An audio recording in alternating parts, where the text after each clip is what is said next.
Я, Трынкин Альберт Дмитриевич, родился в 1973 году в поселке Хатыстыр,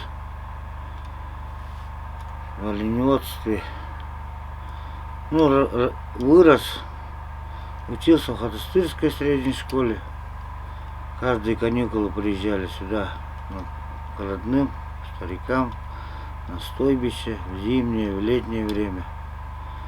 Так и привык. С детства с оленями общаюсь. Школу закончил в 89 году. Сразу устроился в оленеводство. К дядьке приезжал тут к родне. Вот это стадо основали мои дед с бабкой. Они переехали с Большого Немныра. Стадо, когда там разэтовалось, еще в коммунистические времена. Они тут новое основали. Потом уже ушли из жизни. Наша мать в просвете работала на каникулах. Когда даже рос, я тут с дедом, с бабкой рос до школы. Потом школа.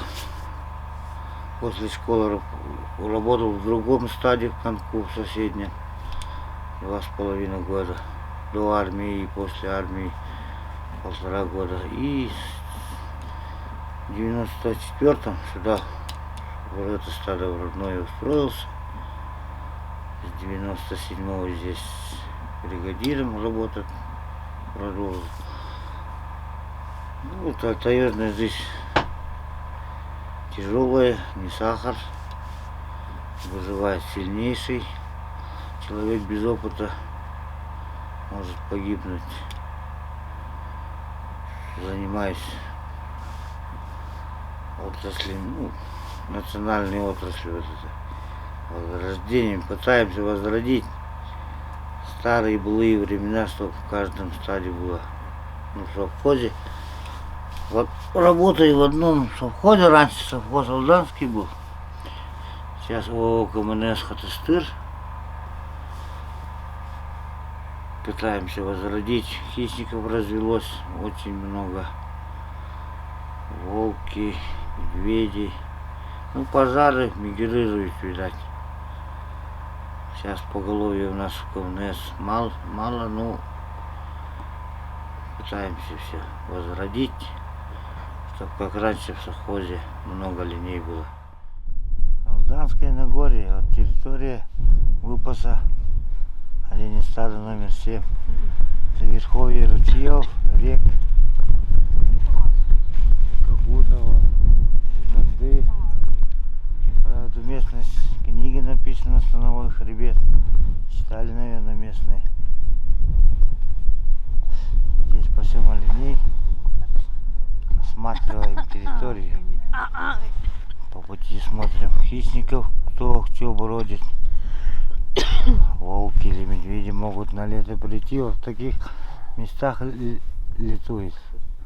Если волки придут вниз, уже потом спускаться будут, когда снег будет.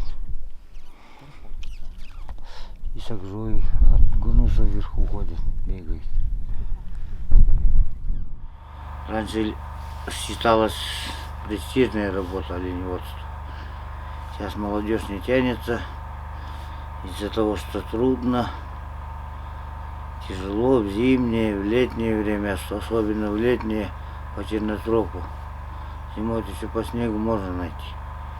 По чернотропу не умеющий человек не найдет. Вот сейчас осень, август месяц, по грибы разбредутся, перед годом надо будет, когда гоночно собирать их до ноября. Свободное время получается только в зимнее время, более когда стадо собрано и нет хищников. Вот ты уже выезжаешь в поселок к детям. Я сам. Вот первый брак у меня 5 детей. Сейчас второй раз женился. Продолжаю работать в оленеводстве. Вся жизнь в тайге, как говорится. Наверное, видите по всяким каналам там у нас Иван Алексеевич фрагмент отправляет охоту на волков, медведей, хищников, выпас оленей. Работа очень тяжелая. Молодежь сейчас не стремится, привыкли к благоустройству, маленькие трудности, сразу убегают. Учебу отучатся, но все равно нет. Стараются выбирать городскую жизнь. Таежная тяжелая. Там в благоустроенных домах, конечно, нормально. На машинах есть. Здесь, как говорится, сам зимние, в холода, в пургу попадешь, надо двигаться. Двигаться не будешь, пропадешь. Аркан. Самое главное, узда, оленя, упряжь уметь делать надо. Все делается по старинке. Таежная жизнь по старинке. Нарты, седла, все из дерева, из рогов оленьих. Все этой кожи делается. Довбутый, то, что ты добыл, все привязывается. Там гвоздями седло никак не сделаешь, спину сгрызет оленя. Нарта такая же фигня, с железа делаешь, он у тебя на полдороги помрет. Так что надо делать с березы. Лыжи с деревьев тоже. Раскаливать в зимнее время. В холодное время выбирать дерево такое, чтобы ровно раскалывалось. А то, когда намокнет, винтом закрутится лыжи охотничьи. Вот оленеводство, олень, это целая наука. Олени. Вот в осеннее время, когда гон начинается, оленей держат самцы во время гона. Каждый гарем свой отделяет, и пока гон не закончится, они держат. Когда уже гон закончился, рога скинули,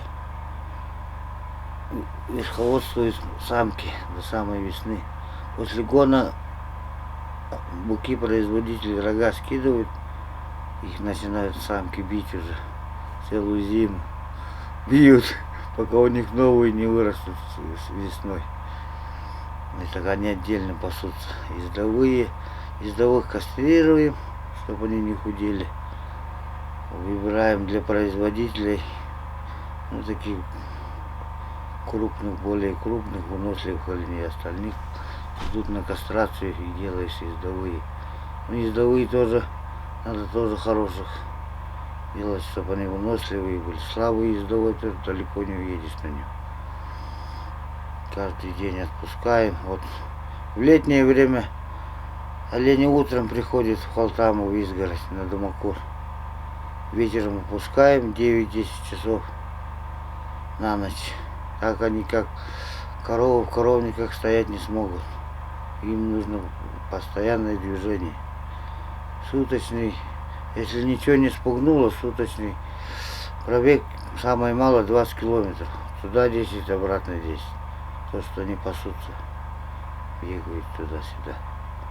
Сейчас вот грибы начнутся, уже суточные будут прибавиться.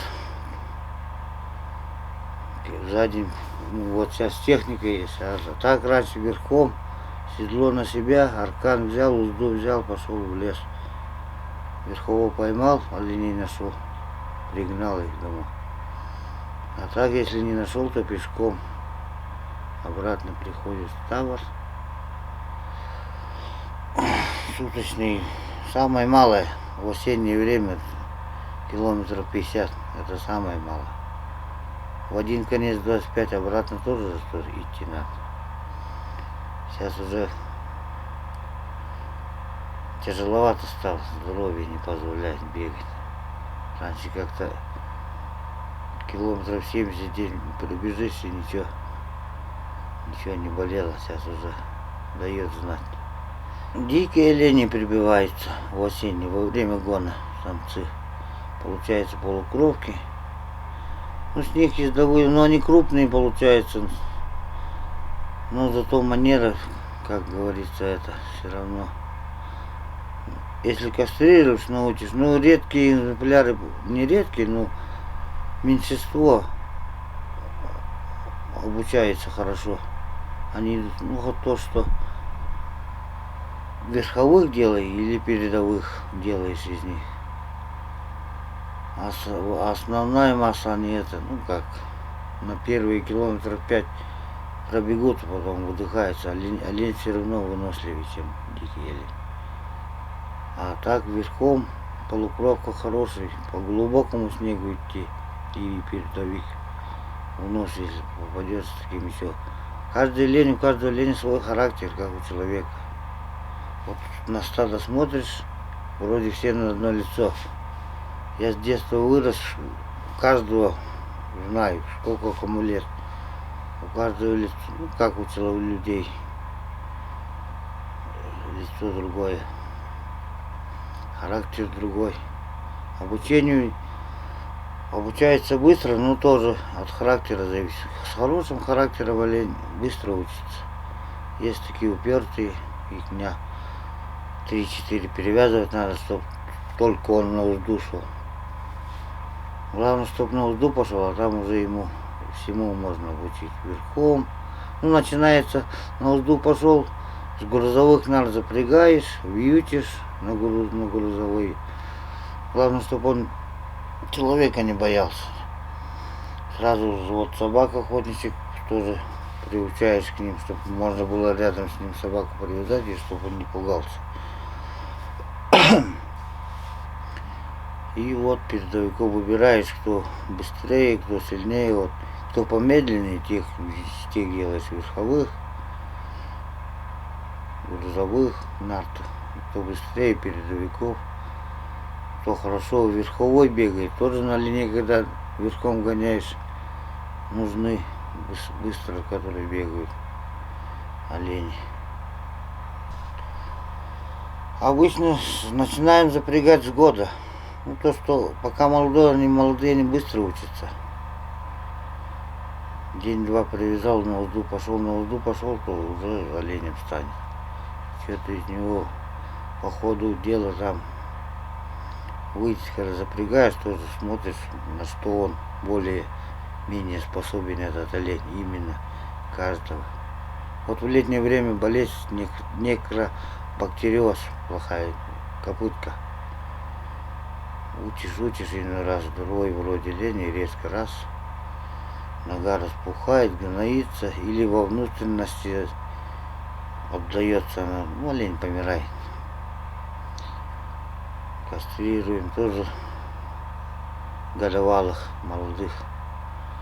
Взрослых тоже кастрируешь, но они, когда взрослого уже производителя откастрируешь, он это медлительнее становится. А пока молодые, они уже там.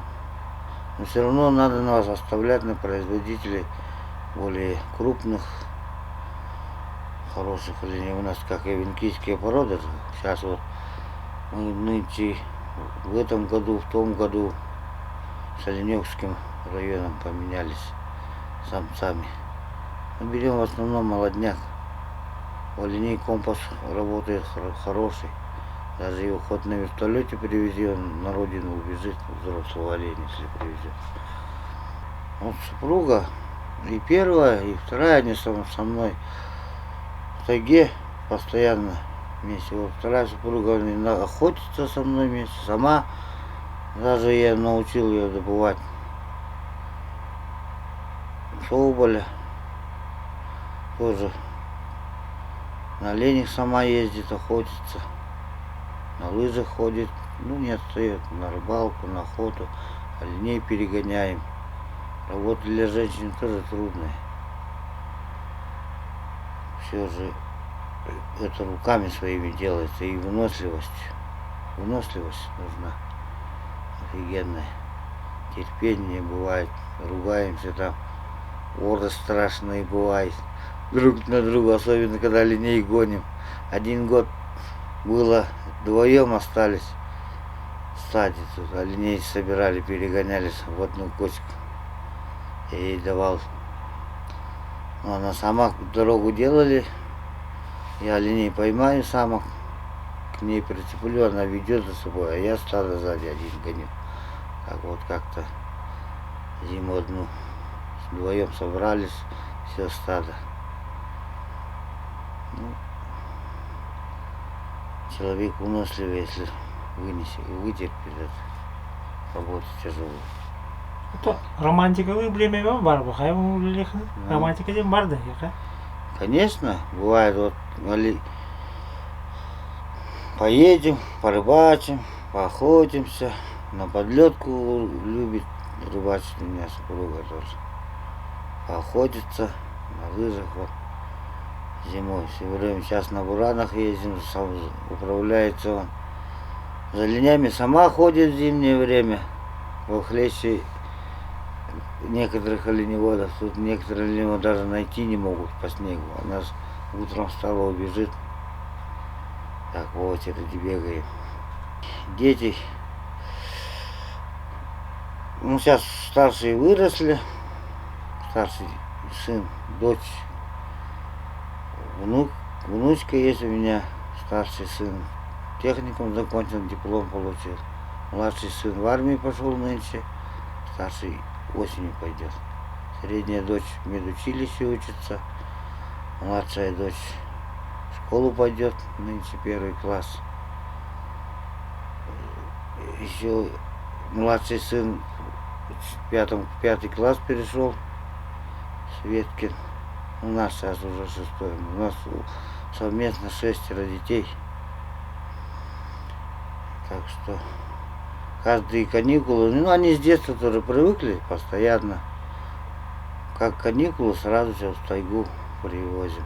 Более-менее, чтобы отдохнули. Я и сейчас взрослых тоже силком привожу, чтобы они от интернета отдохнули, от телефонов.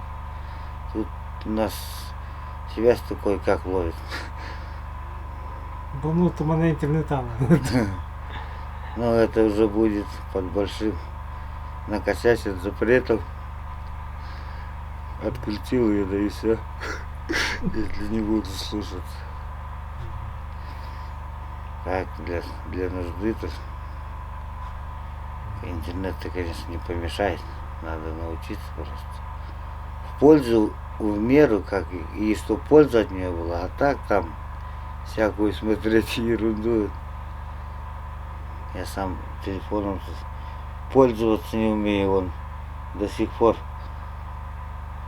деньги перевести не могу. С карты на карту такое и как. А тут больше о другом думке идем. Эти они быстро шарят в этой фигне. Через несколько лет ничего не останется. Ни внукам, никому ничего. Это же надо приучить их, чтобы тяга была у человека. Все равно вот студенческий, я сам тоже учился в политехе. Все время, ну как, думал, как там мои в тайге, как олени свои, у каждого свои же олени тоже там. Как они живут, старики, как помочь, уже не это. Чтоб тяговал, чтоб что-то осталось. Вот всю землю перекопали нахер. Все забрали, никакой пользы от этой. Хоть бы сельскому хозяйству по всей Якутии помогали, что ли бы. А с Якутии же много чего уходит. Вот тоже коневодцы, тоже он коров, свиней, все держать. Сейчас вообще без сельское хозяйство, американские эти ляжки покупать, что ли, будут смешанные чем-то накормлены. Тут надо натуральной пищей питаться-то, как в советские времена. Раньше вон оленеводом первые года устроились. В любое время приедет на аванс там. Есть зарплата постоянно, отпуск, все, льготы. Я начинал с несовершеннолетним работать. Так там надбавка шла, вот обычно же идет в год одна надбавка. А то, что несовершеннолетним работать начал, там в год 2 надбавки шло. Сейчас это считают или не считают? Лечиться куда-то ехать, курорты. По всему сейчас проблематично. Зарплата на столько детей что как бы самому прожить, подспорьем. Кавнахан тойны. Ну, у меня около 40, вот, и налог возьмут, так меньше становится. 36, 37. Иной раз вообще. Ну как поработать, вот за это пытаемся строить что-то все время. Ну, чтобы прибавок был. В осеннее время, вот, во время сезона.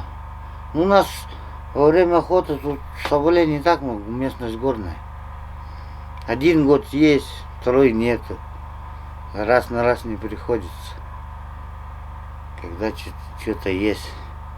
А есть люди же это плохо походили, просят, как еще, ну, в другое место едут охотиться. Как будто там что-то забоина даст. Живи в одном месте, лучше уж оленями занимайся, оленей размножай. Чтобы было. Как раньше и забои большие же были при коммунизме. Тысячами сбивали, тысячами и оставалось какое-то это. Ну, раньше все хорошо было. Хоть один волчий след, то, что я помню, вот, при коммунистах работать начинал, яд хороший давали. Один след волка появился, сразу вертолет подняли, оленеводу проторопили его, пристрелили, размножаться не давали. Сейчас он их разыгрывался. На сколько лет нас мучили, они заколебали.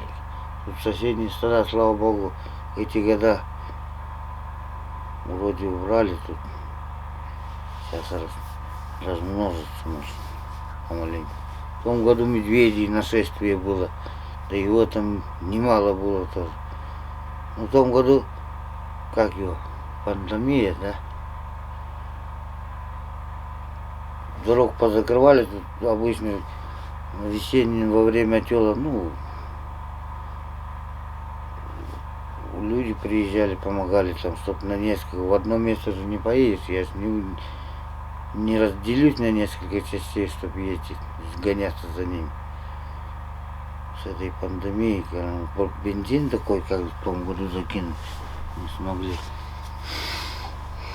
за это вот, хорошо взять их. Ну, надо работать, упорствовать, размножать как-то сельское хозяйство. Все равно, ну я как работаю, так уже больше 30 лет проработал, и дай бог здоровья еще, сколько смогу проработать. Детей, вот младший сын, который в армию пошел, то он в тяге более-менее, чем старший. Тяга есть у него. Вот у младшей дочери тоже хорошая тяга. Надеюсь, будут помогать тоже, когда более-менее. И так без... Ну я уже привык как-то сейчас в город ехать. Там суетливо слишком жить. В тайге более привычно. Хоть и трудно, но привычно. К трудностям мы привыкшие.